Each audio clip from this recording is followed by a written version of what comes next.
एक सन वाले जंगल में फिनले नाम का एक चालाक लोमड़ी रहता था। फिनले अपनी तेज बुद्धि और उससे भी तेज दौड़ने के लिए पूरे जंगल में मशहूर था। वो किसी को भी चकमा दे सकता था और किसी भी खतरे से बच सकता था। दूसरे जानवर अक्सर फिनले की चालाकी के बारे में फुसफुसाते थे, थोड़ा डरते थे और थोड़ा प्रभावित भी होते थे। हालांकि फिनले को उनकी फुसफुसाहट की परवाह नहीं थी। वह अपनी जिंदगी जीने, जंगल की खोज करने और सबसे जरूरी अपना पेट भरने में बहुत व्यस्त था। एक ताजा शरद ऋतु की सुबह फिनले के पेट में जोर की आवाज हुई। उसे खाने की जरूरत थी और वह भी जल्दी। फिनले ने हवा को सूंघा। उसे एक जूसीले चूहे या एक मोटे खरगोश की गंध की उम्मीद थी, लेकिन लग रहा था कि भाग्य उसका साथ नहीं दे रहा था। उसकी नाक को कुछ भी अच्छा नहीं स्मेल। फिनले बुदबुदाया, अपने कान को पंजे से खुजाते हुए। ये एक समस्या साबित हो सकती है। उसके पेट ने और जोर से रंबलिंग कर अपनी खालीपन की याद दिला दी। फिनले ने आह भरी। उसे एक योजना की जरूरत थी और वह भी जल्दी। उसने फैसला किया कि वह किसान गिल्स की संपत्ति की ओर जाएगा। फिनले जानता था कि किसान गिल्स पूरे काउंटी में सबसे टेस्टिस्ट सब्जियां उगाते हैं। जैसे ही फिनले खेत के पास रीचा, उसकी नाक फड़क उठी। आह, पके फलों की मीठी गंध। उसने बाड़ से झांका और अपराधी को देखा। एक बेल पर लदे हुए मोटे जूसदार ग्रेप्स। वे मेहराब से लटके हुए थे, सन में कीमती रत्नों की तरह चमक रहे थे। ओह, परफेक्ट! फिनले ने खुशी से कहा। उसके मुंह में पानी आ गया। लेकिन एक समस्या थी। अंगूर उसकी पहुंच से बहुत ऊपर लटके हुए थे। फिनले ने मेहराब का चक्कर लगाया, अंदर जाने का रास्ता एक्सप्लोरने की कोशिश की। बाड़ ऊंची और मजबूत थी, भूखे लोमड़ियों को बाहर रखने के लिए बनाई गई थी। लेकिन फिनले कोई साधारण लोमड़ी नहीं था, वह चालाक था, याद है? फिनले अपने पिछले पैरों पर खड़ा हो गया।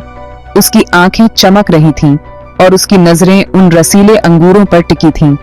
उसने जितना हो सके अपने शरीर को ऊपर उठाया।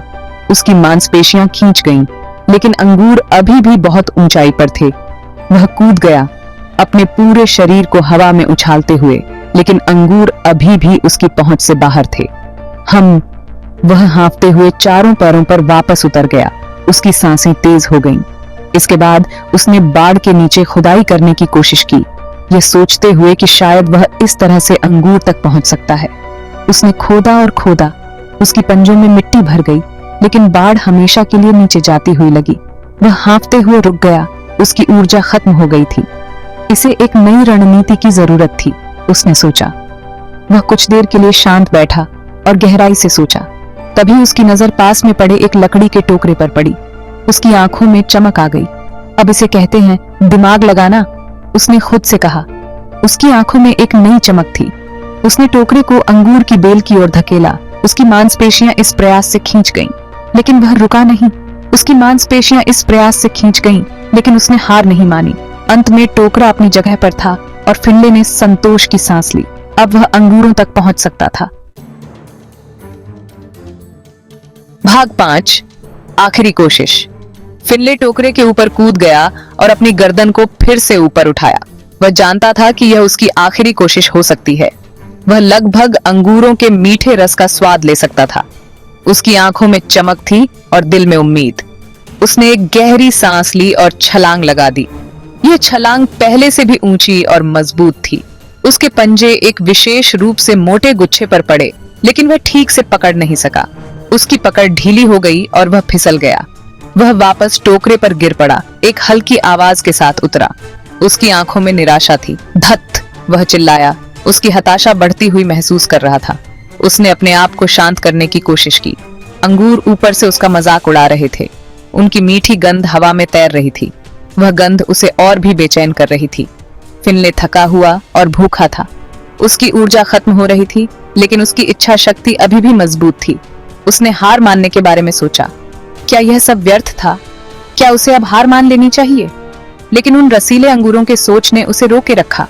उसने अपने आप से वादा किया कि वह एक आखिरी कोशिश करेगा और इस बार वह सफल होगा। भाग 6, खट्टे अंगूर। एक घने जंगल में सूरज की किरणें पेड़ों के बीच से छन कर आ रही थीं।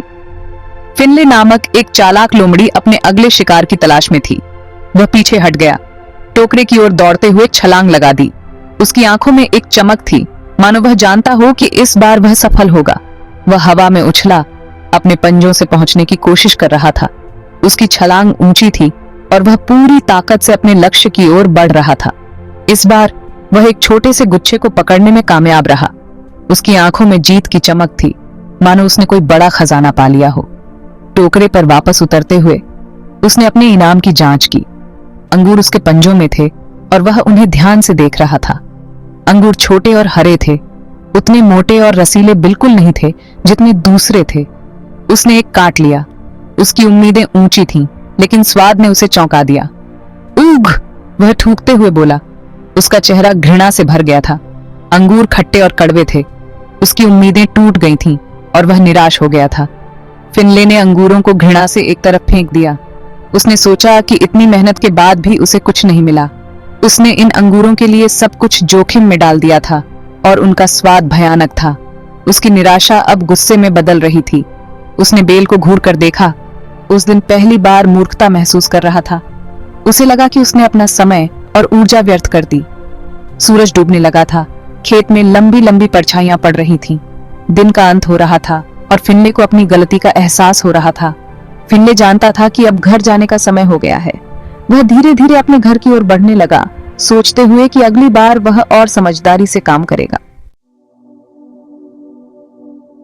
भाग 7। एक सबक मिला। जैसे ही वह जंगल की ओर वापस भागा, उसका खाली पेट गरज रहा था। फिनले को कुछ महत्वपूर्ण एहसास हुआ। कभी-कभी जो वांछनीय लगता है वह हमेशा वैसा नहीं होता जैसा वह दिखता है, और कभी-कभी प्रयास इनाम के लायक नहीं होता है। उसने उस दिन एक बहुमूल्य सबक सीखा था, जिसे वह जल्दी नहीं फॉरगेट। उस दिन से लोमड़ी फिनले थोड़ा समझदार हो गया था। वह अभी भी चालाक और तेज था, लेकिन वह अधिक समझदार भी था।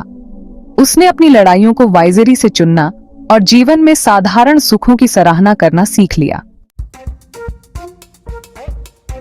भाग 8 समाप्त। और किसान गिल्स के ग्रेप्सों का क्या हुआ? खैर, वे सन में पकते रहे। अंततः उन पक्षियों और गिलहरियों के लिए एक मीठा इलाज बन गए जो उन्हें एक्सप्लोरने के लिए लक्ष्यशाली थे।